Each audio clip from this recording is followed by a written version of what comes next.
Hey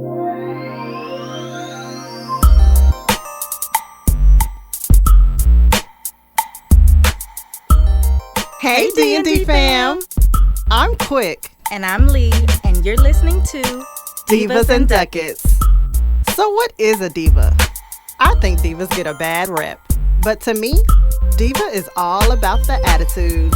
As for Ducat, it's your finances, your assets, Skrilla, guap, your coin. We're talking all things with the potential to affect your pockets. And while we're attorneys by trade, we are divas by choice. Divas and Ducats is for edutainment purposes. Y'all, we are not Series 511 or 703 professionals. This does not create a financial advisor or attorney-client relationship. The views expressed here are solely our opinions and the opinions of our guests. It's just our opinions, y'all. Okay, divas, let's talk Ducats. Hey D&D fam, welcome back. We are glad to be amongst you, amongst the living. Today, we are church. Today, we are continuing our May conversation. As you know, May is Mental Health Awareness Month, and so we wanted to make sure we're speaking to you on the things that affect your mental wellness, your being in your happy place and trying to maintain some of that energy. And so today we are going to be talking about money and mental health on our Diva dockets. Yes, one of our favorite topics is money. So of course we were going to find a way to show how it can be impactful on your mental health. I actually had the opportunity a few years back to talk at a Black mental health symposium with a clinical director, and our topic was a psychological approach to managing your mental health and your money. We got a lot of great feedback from it, so I'm really looking forward to diving into this topic and talking about it. So one of the we like to start with stats, and in 2021 there was a stat that says 17.4% of Black families were living below the poverty line. And then an American Psychological Association study found that 72% of Americans feel stressed about money at least some of the time. So I think you taking those two in conjunction with each other, it just shows that, whether, of course, there are different stresses, and we are not about to minimize the differences, right? But whether you're above the poverty line or below the poverty line, Americans in general are just feeling very, very stressed about money. And I think we had I think there was a therapist on. He talked about even the ones that are in the opposite positions where they have enough money, but they create a stress because their fear is not having enough money, right? So they're always hoarding it and holding it in, which is kind of the category I used to fall in very much. So I working my way out of it, but it's also very stressful. Like this, it's the ball's always about to drop. I'm about to lose my job. What am I going to do? And making sure that you always have enough. So, the stresses on that just lead to a lot of different things. Yeah. And I believe it was Todd, but it was just, he was speaking to with that, just the dynamics of kind of, you usually grow up one or two ways if you grew up in a position of scarcity. So a lot of those people are either really extremely savers, right, or they become almost like spendthrifts, live for the moment because you never know. Right. I haven't had it. I'm used to not having it. So what difference does it make? Or they become the people like you said that are very conscious and don't want to go back to that. Right. And so that's it's definitely important. And I think especially just in the economy, everything's uncertain. There's debates of, are we headed for a recession? Are we not? Inflation. And so I think even to your point, whether you are, barely making ends meet or whether you make good money, I think it can be stressful to feel fully secure. Yeah, and what secure looks like. Secure looks like. Mm-hmm. Because in that study, and again, we're, it's a Black mental health symposium, so we're in a room full of, doctors and licensed therapists and professionals, right? Mm-hmm. So degree professionals. And the question I posed was, if you lost your job today, how long could you maintain your lifestyle without an income, right? Without an income coming in from your whatever your main source was. And I don't know if I was so much surprised just because of what I do by nature, but it was shocking in that environment to see that, the D answer was a year. Like, it was 3 months, 6 months, and a year. And so it was very little. I think it was under 10% that said that they could survive for a year. And I was a little shocked by that because, the belief or notion is that once you get a degree and you get these corporate jobs or you become an entrepreneur and you start building and you become a doctor, you're set. Right. Yeah. And you can just live. But we've often talked about it that even in those instances, the more you make, the more you start accumulating. So usually your debt, it becomes relative. Yeah. And to your point, there's situations where even though if you might make $100,000-$200,000, you might be the primary breadwinner. So there's that stress of I have to maintain my job because I'm responsible for the majority of the bills. Right. Or you might be the sole one. It might be a situation where, we've talked about childcare and how much that costs. If you have younger kids, you might have made the decision making such a substantial amount, like, okay, you stay home to save there. And so you really are, it really does feel like it's all on you. And so that 200 or that 150 or whatever, that six figure that, is divided by a family of four. Correct. So, it still requires a lot of strategic planning and budgeting. I think, for the most part, obviously there's exceptions. We know plenty of people who are single, no kids that might make, good money, but like, usually, most of the time, if you have a family, it's not just you that you're providing for from that income. So I think that becomes like a source of stress. And just like one of the things that I noticed, and to your point, is apparently the guidance on how much you should save in your emergency fund has changed. So most of us probably don't have enough compared to. So it used to be to save, your emergency fund should be about 3 months of what you your bills. So not necessarily your take home salary, but if you me, even numbers, I know this is not realistic, maybe not. If your monthly bills, rent, everything add up to $2,000 a month, the old guidance was you should save, in that case you should have $6,000 saved. The new guidance is actually 3 months of your take home. Because the thought process is if you lost your job, something happened, like you still want to be able to actually like enjoy life or go get a piece of pizza or, not necessarily just you balling out, but just like you want to have something extra that you can still not just be in a rut and it affecting you mentally. You still want to be able to do some of the things. So now it's become 3 months of your take home. But if you are either like single head of household, then that number goes up closer to 6. So if you're thinking, again, I'm just using an even number. If a month of your take home is $5,000, now you need 15.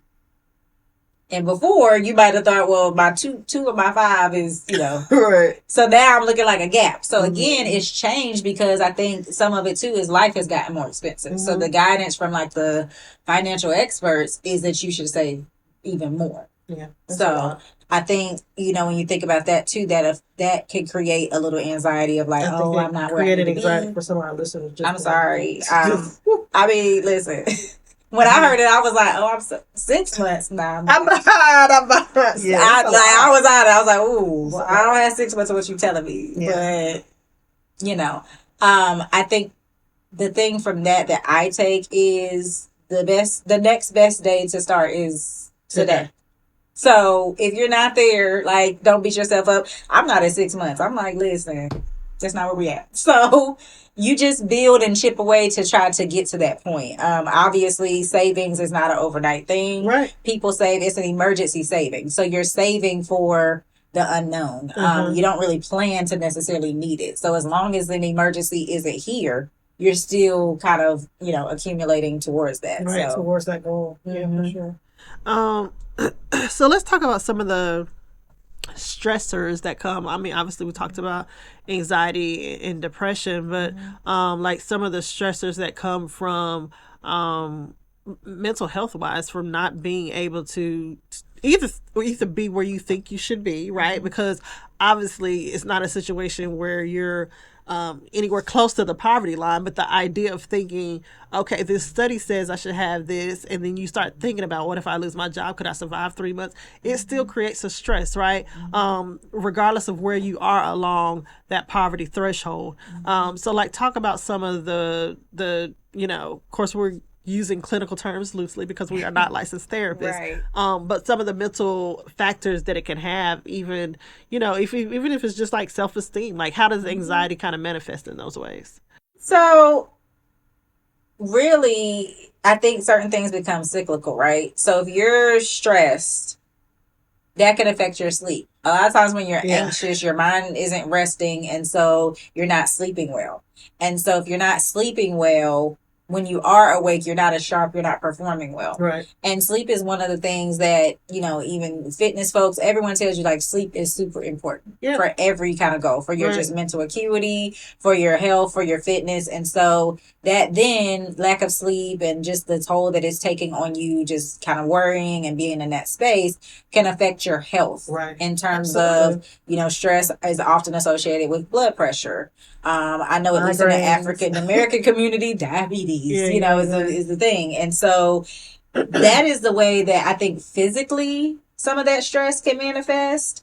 And it's just I don't know, it's kind of a cyclical thing, right? Because if you aren't sleeping well and so you're not as sharp and you're not performing well, then you might not be as confident at work. It can just kind of keep perpetuating itself in that way. I think some can lead to like unhealthy coping mechanisms. You might drink a little bit more. I know during COVID, folks was, getting a little loose with the sauce, or other drugs of choice. And obviously, and this just depends on. There's a difference too between you're stressed about money and you're having money issues. Mm-hmm. So where you're not able to meet.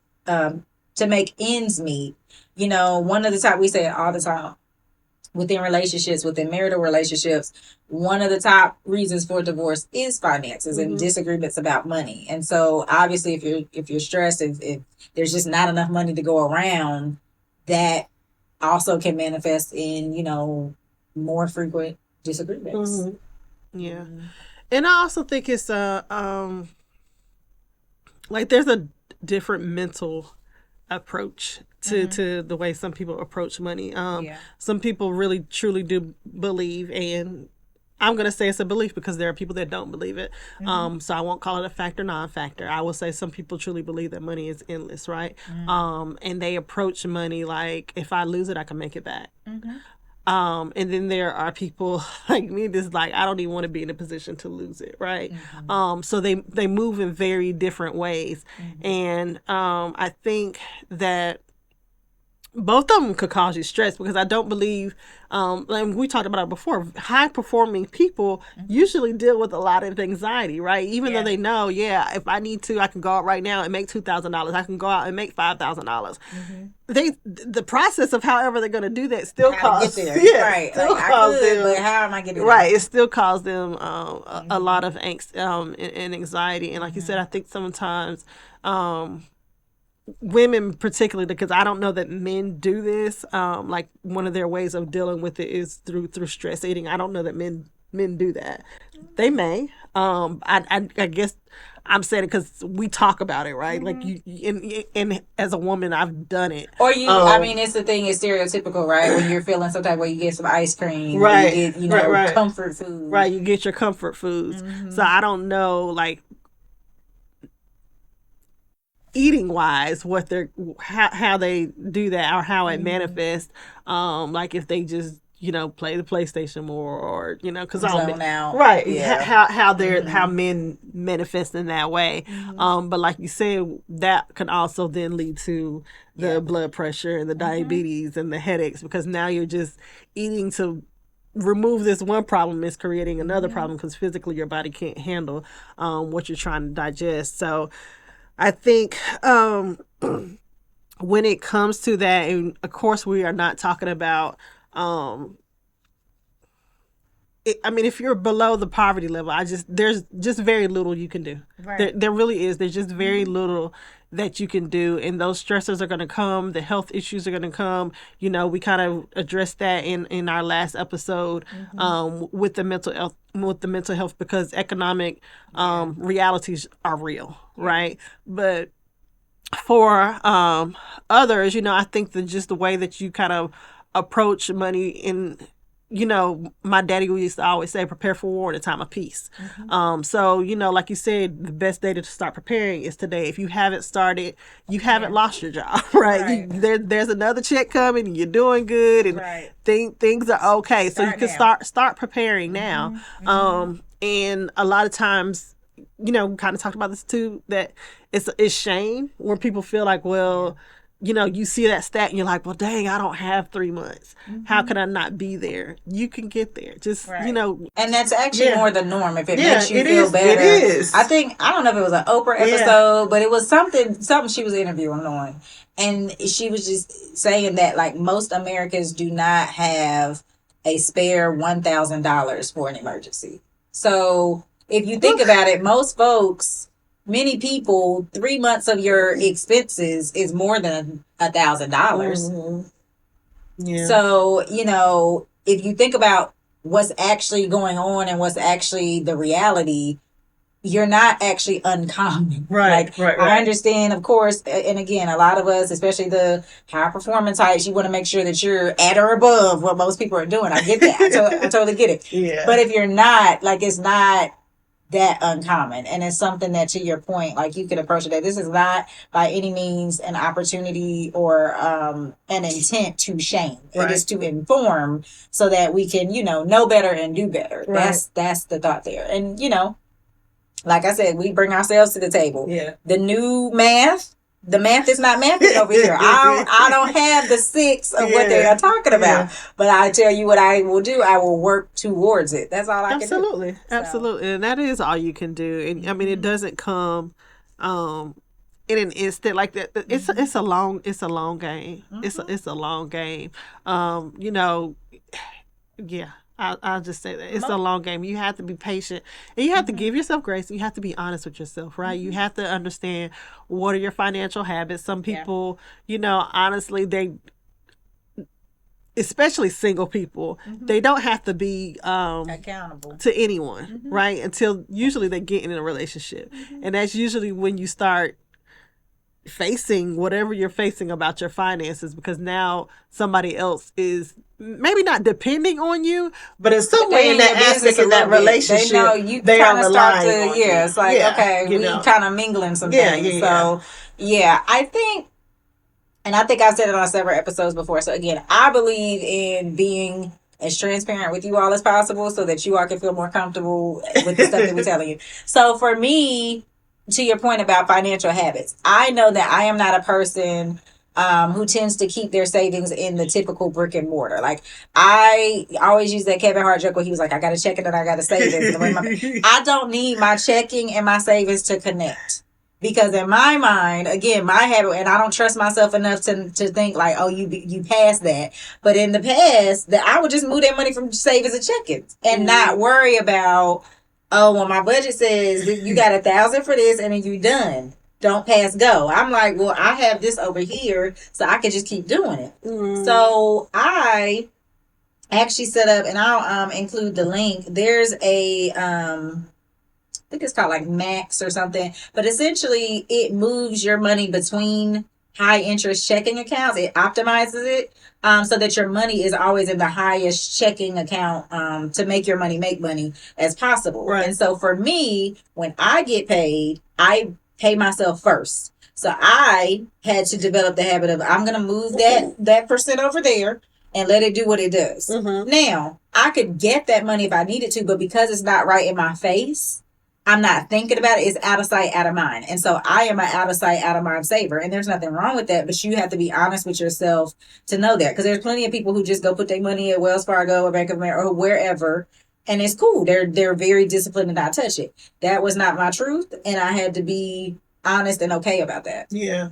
And I think even with that, financially, that makes more sense to do that. Just because of the percentage and the return that you can get on your investment. Having your money in a regular savings account, you might get 0.04% back, maybe. But if you could have it in a savings account that's going to do 4%, you just have to do some research. Now, I do say, because most of the times when you have to do those transfers, they're not instant unless you're doing them on Zelle or something like that, which kind of is the benefit, like you said, of making sure that, you're not just, it's just not readily available. You have to make sure you do some thinking before you do these things, because it's not going to be available just Monday. It's not going to come to you until Thursday, right? Mm-hmm. But I would say an emergency, to me, it's old school, but I still say that $1,000 should be in a regular savings account. That needs to be accessible to you. You blow a tire, you can't wait to Thursday to get, your tire. So I do think that there should be a certain amount of money that you have accessible in a regular savings account, but to build a savings and to do it into an investment account or retirement fund, no, that does not need to be in your Wells Fargo savings account, because it's not doing anything for you. Mm-hmm. It's doing a lot for the bank, but it's not doing anything for you. Mm-hmm. So, that they're just different. I don't know. They're just different strategies that you can do when it comes to, how it affects your mental health. I think just a lot of the anxiety comes from not attacking it. Like the angst that comes from even getting started. But, I think it was Martin Luther King said that you don't need to see the whole staircase to take the first step, right? So you just have to, sometimes you just have to get started. And if like Leandra, when she first started, she knew that I was better at it than her. Go to a friend. Like, it does not hurt you to go to a friend and to ask someone about it. There's, especially in our community, we just have so much pride, and shame. Pride and shame around money. But the tools, especially now, the tools are available to you. The tools are available to you. You just have to access them now. It's a whole different thing when you're talking about like going to banks for loans and all that stuff. Yeah. That can definitely create some mental health issues with self-esteem and all that. Getting denied for a loan is painful. Mm-hmm. It is painful. Been there, done that. Mm-hmm. It is painful, but there are other things you can do so that doesn't happen again in the future, know. But again, it's just baby steps. And I think, and when it comes to mental health, like when you're feeling the anxiety, let's talk about, we've talked about them before, but let's talk about some of the ways that when you do feel yourself dealing with self-esteem issues or, the anxieties or depressions when it relates to money. Mm-hmm. Once you have figured out what the source of it is and realize that it's about money, and what can some of the things that you can do? So, first of all, my main anxiety tip in general, it comes from therapy, and it is to assess what you know to be true, because a lot of times anxiety, you're already swirling about the possibilities of I'm about to get fired. Why you about to get fired? You about to lose your job. You about to all these things happening that have not happened, right? And so you're worrying about the what could be. Mm-hmm. And that's not to say, obviously with financial planning, you do plan for things, and there's a difference between I'm planning for retirement and I'm nervous about losing my job. And so with, if you're feeling like a high sense of anxiety, first step back and, maybe breathe, do some, deep breathing, but ask yourself what you know to be true. Do you have a job right now? Do you, did you get paid this Friday, or are you getting paid next Friday? However often you get paid. Do you right now, are you able to put food on the table? Because if what is true right now is that you are okay, then from there you could take the steps to figure out. The next question to ask yourself is, and it is different for every person, what does comfortable look like to you? So maybe that comfortable is more than that. For you to feel secure is more than that 3 months. Mm-hmm. Maybe for you want to get to that point where you can say, I have a year. Mm-hmm. And that's fine. So once you've identified what does comfort look like for you, then you could take the steps. I love talking about my SMART goals.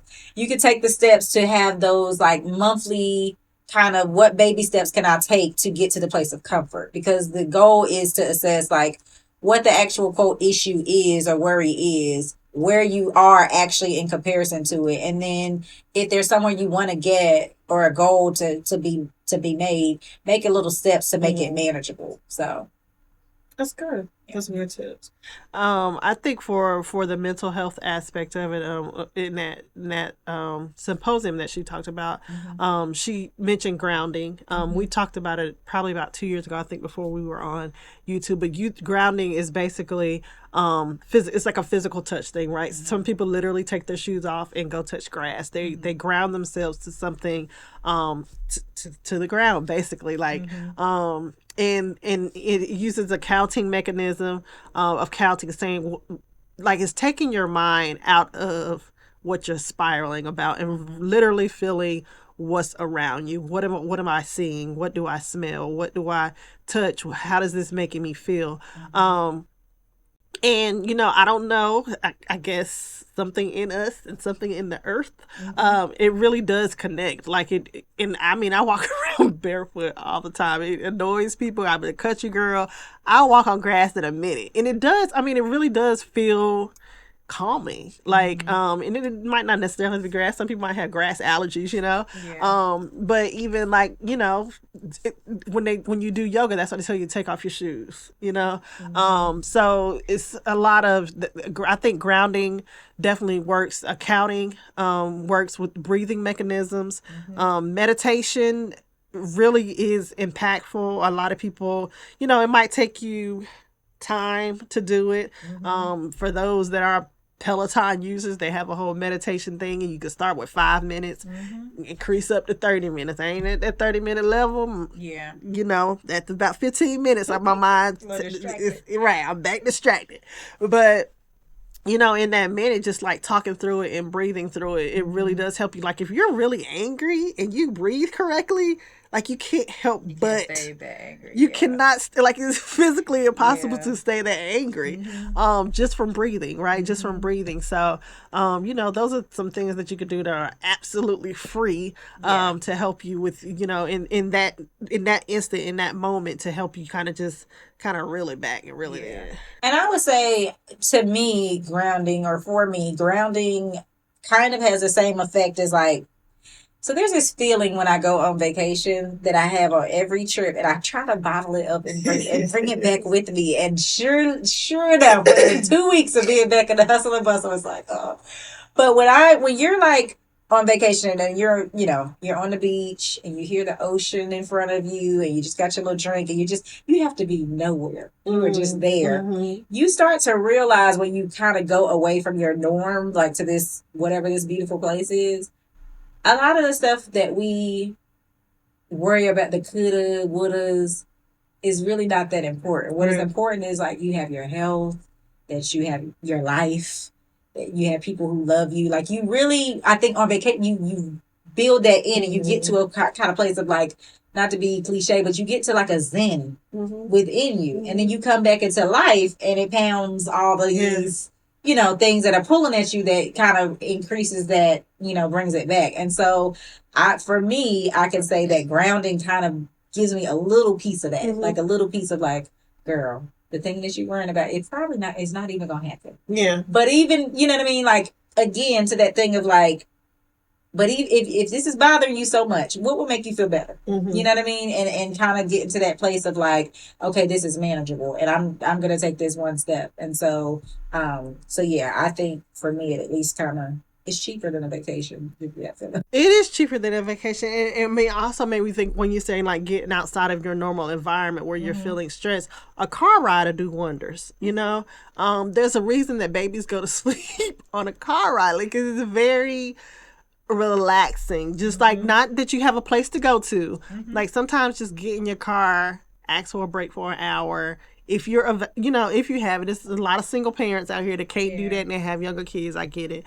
But if there's a way for you to just just drive with some music until you till you calm down, you know, and you're gonna come back to the environment. You have to deal with your life. You have to deal with reality. Yeah. But you know, like you said, everybody can't get on a plane and take a vacation, you know. But sometimes, like a simple car ride, can do the same thing. Or walk if you don't want to, you know, if you're being really conscious, you want to use gas.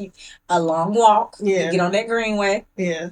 And I think you're really good about this, and I guess everybody should have that circle of friends, right? Because Leandra is very good about this. If I start spiraling, is making sure that you affirm yourself. Even with money, like you can write down your financial achievements. I paid $100 off of a credit card. Like it don't have to be I paid off a credit card. I paid $100 off on a credit card. You know, like those little steps. I promise you. They will make your credit score start creeping up. You'll start getting those letters in the mail. Little Credit Karma emails. It will happen, right? So just write those little achievements, even if it's I didn't go out 3 times this month. I went out twice this month. You know, I was able to split even every little achievement, because I think what we don't do enough is we focus so much on the negative. We do not give ourselves credit and grace for those things in the positive. And that's even in relationships, right? We're so busy critiquing each other that we rarely ever it's like human nature to point out the negative, the what's not good, or what's not even not good, but like the areas of weakness. People are easier at picking like what you didn't do well than like showing the areas of improvement. This is what can be better. But instead of saying this is what's right. Yeah. This is what I'm doing right, you know? So I think that really would do a great service to you in helping your mental health, is just writing down some of your achievements. And I say do it just like you do, you know, for those who work those 9 to 5 where you have performance. One of the things that I would struggle with is because I would wait until the mid-year, end of year and be like, I don't know what to say about myself. A lot of us are awkward already at talking about ourselves. And so one of my, actually a cousin of mine, she was like, girl, I write at the end of every month.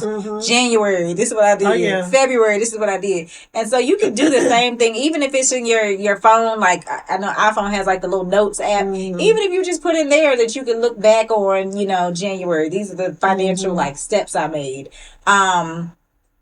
To Quick's point, it does give you a fuller picture because, of course, we're human. So by human nature, we're going to make mistakes. We can always be doing something better. But when you see what's actually going well, I think you'll be able to, you know, give yourself a little grace and see, you know, actually, I'm not doing that bad. Right. Sure. So speaking of, you know, a lot of times the outside of, you know, ends meeting, usually the stress about money is either savings and or debt, right? It's what it comes down to. I feel like I don't have enough if something happened. And so the rule is, or the most common rule I've seen is like 50, 20, 30. And so 50% of your take home is supposed to go to necessities. So your rent or mortgage, utilities, those are like necessities.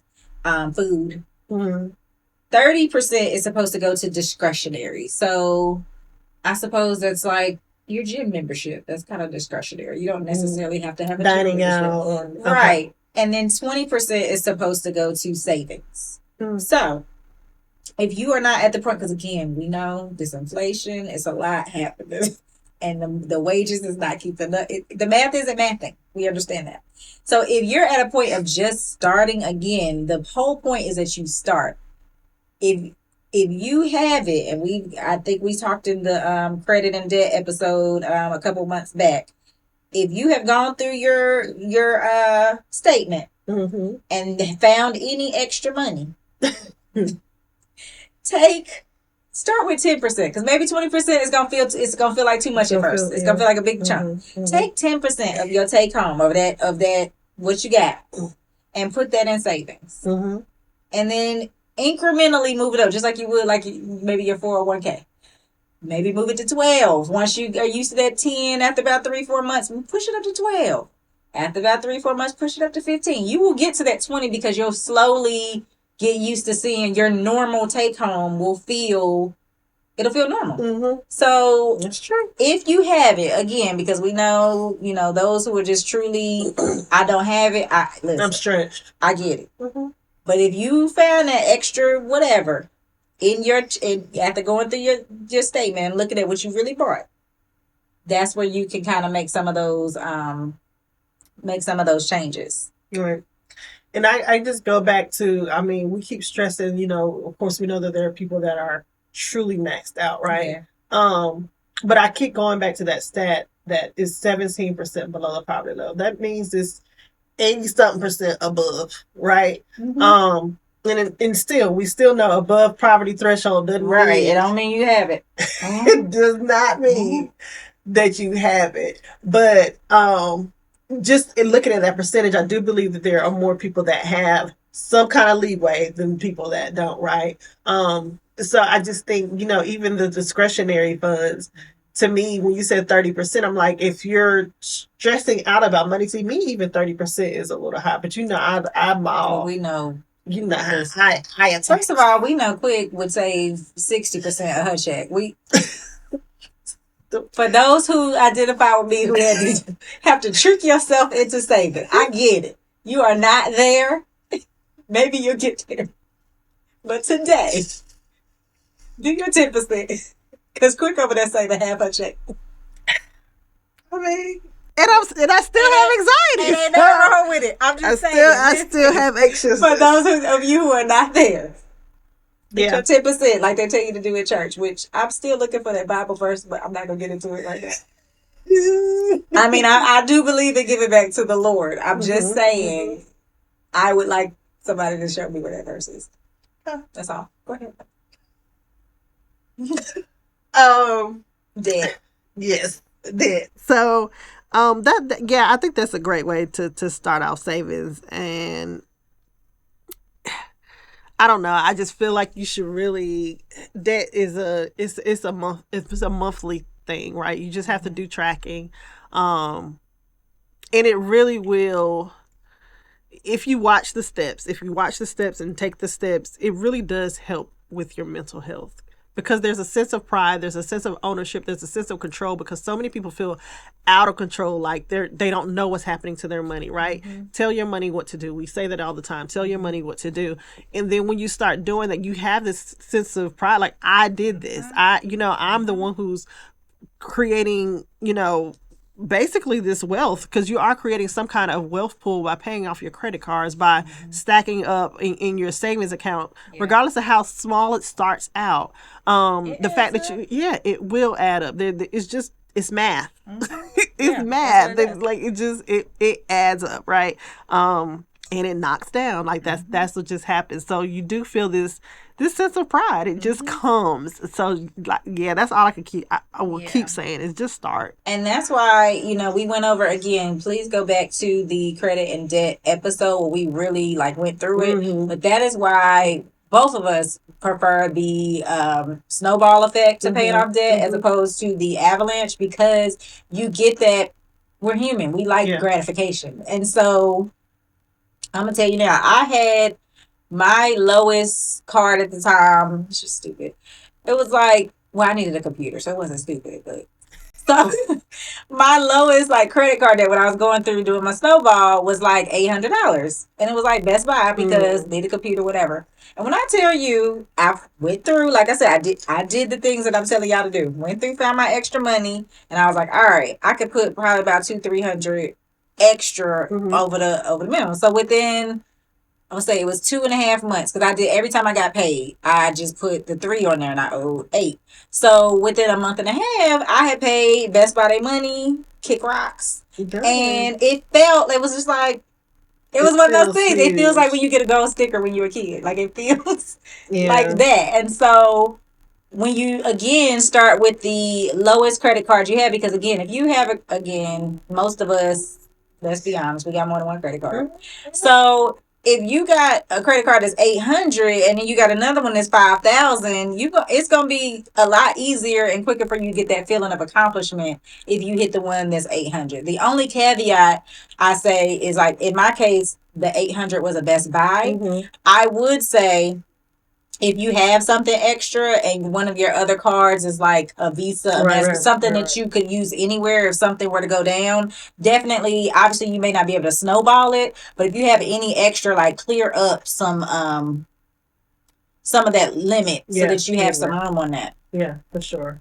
That definitely makes sense. And like she was saying with the, I think it's very common for people. For the clients that I've seen, don't think I've seen a client that had like a $10,000 credit bill. It's usually a lot of credit cards with very little balances, and because it may total up to $10,000, but and that feels overwhelming, so they don't attack it. But I'm just like, take out the $10,000 number, right? Let's look at the little puzzle pieces, and they're like, yeah, I can knock off 2 of these this month. So do it. And it helps, you know what I'm saying? But again, they're looking at the $10,000. Like I can never get out of the $10,000. But what you can do is get this $150 off. You can get this $75 credit card that has a 28% interest rate instead of just be like, I don't see it. I ignore it. I don't know what to do. I don't know where to start. So it usually is a lot of little pockets. I think another thing that can help with your mental health and your money, and we used to say it early on, is just to check your circles. I really do enjoy, and I say it literally and loosely to be funny, but I enjoy being the broke friend.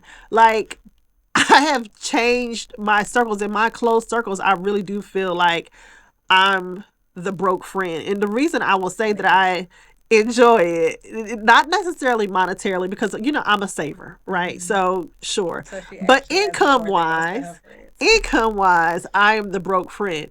And the reason I say that I enjoy it is because I feel like I have learned so much from that circle, and there's an access to it, and there's a push to it to make me want to be better. Before, like, when people were looking at me like, whatever up here, it's like I was constantly always teaching but not being taught. I didn't have access to things, so it couldn't change my way of thinking. There was a money's limited mindset. I don't believe that anymore. So I say check your friends. If you're in the same place now that you were 10 years ago, check your friend circle. It will make a difference, because having a certain set of friends, they're not going to allow you to stay in the same place. They're just not. Well, not only that, or to like put a finer point on that. It's not so much to your point, like, you save like crazy, so you hardly broke. But the concept of friends who actually improve you. Yeah. I think that the thing is, a lot of times, because I don't really care what you mean, I feel like people should be able to teach you something. Yes. And I think if you have a group of friends, to your point, who are like, to some extent, like, I'm going to hold you accountable, I think that's what you really get from those groups. And I think, I'll just say it was a small example, but it makes me laugh. But it was like, so when I had my house, I was talking about getting a fence for like a couple years. And Quick was like, chick, if you get that bonus and I don't see no fence, we're going to have a conversation. First of all, because what did you do? My baby Brooklyn needs a fence. Anyway, so, but it was a small thing, but it was like, you get this pocket of money if you get a bonus or whatever, and you could easily go do so many things. And it was, again, when you see the money, like, it is so hard to separate. It's hard to let it go. But I could pat myself on the back, because everything I did that year with that, bonus, whatever, was for my home. It was like stuff I needed to do. So it was like, all right, cool, that's what we got. So then maybe next year we do something fun. We're gonna see. But like, the only fun thing that I did, that bonus, was like, I did get my Beyonce tickets, and I'll be there. Which I also encourage. I encourage you I'm going to see Beyonce. Be frivolous. I was 2%. She was not about to stress me out. So. Yeah, and that's something like, I mean, when I say circle of friends, it doesn't necessarily mean they all ballers, they all make me richer. Yeah. Like you said, there's an accountability aspect, but you have to respect people that they have to be walking a certain walk for me to want them to be able to hold me accountable. You can't be trying to hold me accountable and you ain't walking the walk. You know what I'm saying? So I think in a certain whoever your friend circle is, as you're trying to grow, even when I was trying to pay off all this debt in the Avid Saver, because I was in a certain circle, it wasn't people like, oh, you being such and such because you won't. I didn't have those issues. Yeah. You know what I'm saying? They knew I had a goal.